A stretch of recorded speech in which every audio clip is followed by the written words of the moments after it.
Hey everybody, welcome to Tech4O channel. My name is Michael and today I'm going to show you not one but actually two fitness trackers. Both of them can trace your health data, both of them cost below $25. And how far are they in terms of build quality, features and overall performance from the much more popular Mi Band 3 and Honor Band 4? Let's find out!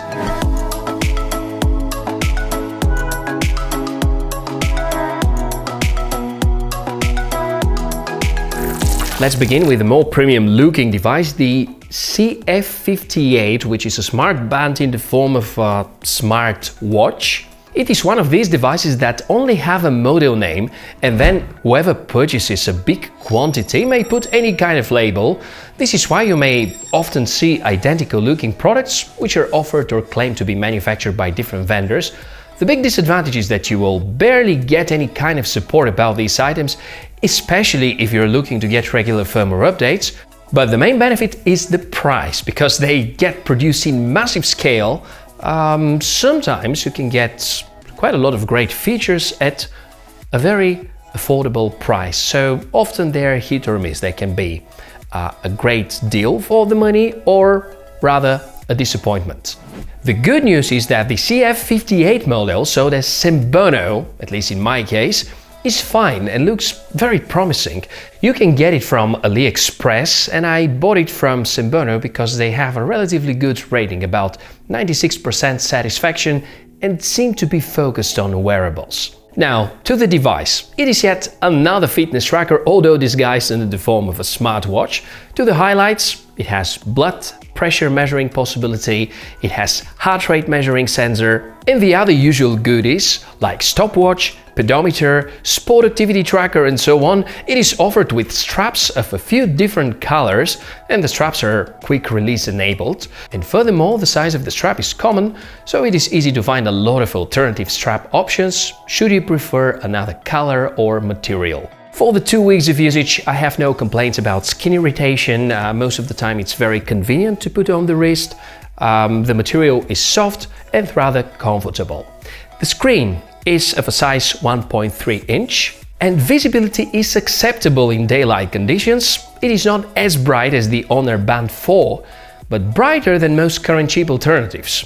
To the tech specs, Nordic semiconductor processor, known for good performance and very low power consumption, 240 by 240 pixel IPS screen, 150 mAh polymer battery, and Bluetooth 4.0. It is not waterproof and therefore there is no swimming sports mode. The charging happens through this cable, and in about an hour the battery will be back to full. That was about the hardware. We can see nothing innovative here, but is up to par with most of the budget-friendly no-name fitness trackers. Going to the software side, well, keeping in mind that the software is getting more and more important, there are some devices getting good at that. Unfortunately, I can't quite say the CF58 model that we review here is one of these. The menus on the watch are fine, but the navigation, let's say being 2019, having no active swiping option is quite a bummer. Even the $20 Mi Band 3 supports swiping left and right. The CF58 has a capacitive button which responds on short and long taps and is located at the bottom part of the display. On one side, really great to have no ugly marking where to place your finger, but if we talk about being functional, this outdated navigation approach is not the most optimal solution. Quickly going through the modes, we can see the current daily activity status, heart rate mode, the blood pressure mode, as well as oxygen level measurement. I couldn't count on the blood pressure values from this one to be among the most precise in the world, but you may be surprised how close sometimes they could be to the real values, or how far. While working on the review, it managed to measure values even without physically being around my wrist. So either the algorithm and the sensors are not quite right, or throughout the 2 weeks of usage, me and the watch have developed a very special kind of wireless connection. I think the latter one is close to impossible, so maybe you should think better twice before deciding whether you want to prioritize price or accuracy. One more disadvantage I can mention, you may notice these two pale spots on the display. They look like screen protector bubbles and are probably bubbles, but there is no removable folio on top, so it is likely underneath the plastic coverage and a manufacturer defect with my unit. Battery life on this one is up to 7 days. Okay, let's put the same features, shrink the size and reduce the price by about $10. And in results we're going to get something like this. It's the Mot T1. It's a not bad for the price discreet fitness tracker.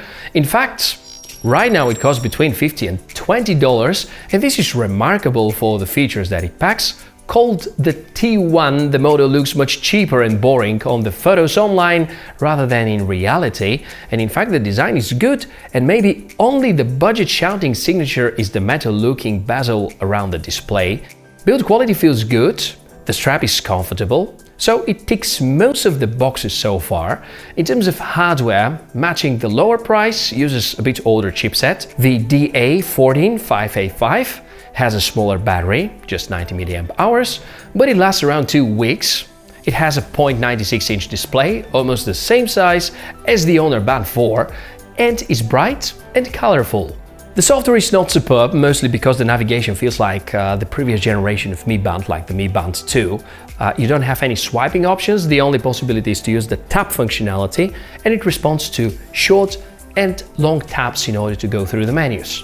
The smartphone app to use with the T1 is called JU, and it's not exactly among the best rated in Play Store. From the app you can follow various statistics, and that includes the heart rate monitoring, blood pressure, oxygen levels. There also are a few sports modes, and when executed in combination with your smartphone, you may borrow some GPS data.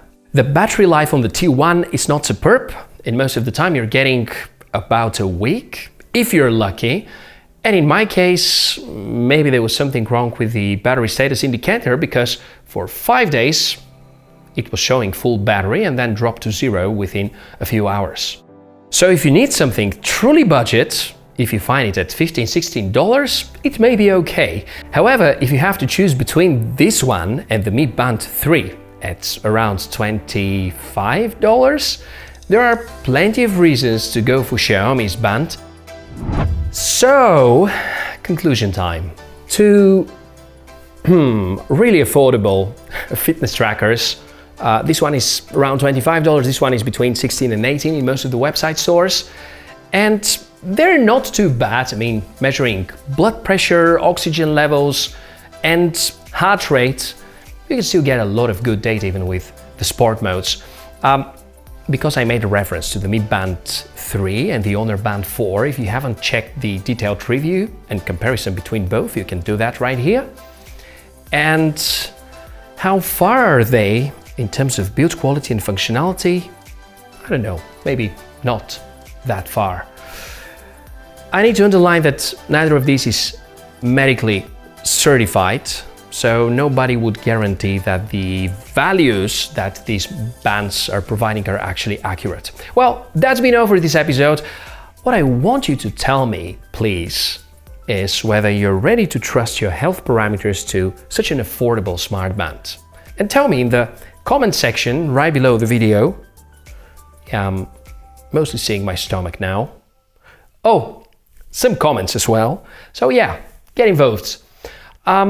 That's been all about this review. Links to each one of the products mentioned you're going to see in the description, and purchasing your device through any of these links would greatly help the channel. Also, subscribe if not done yet and hit the bell icon so that we can see each other sooner rather than later. My name is Michael, that's the Tech for Road channel, and I'll see you soon. Yes, I'll see you soon. Enjoy life.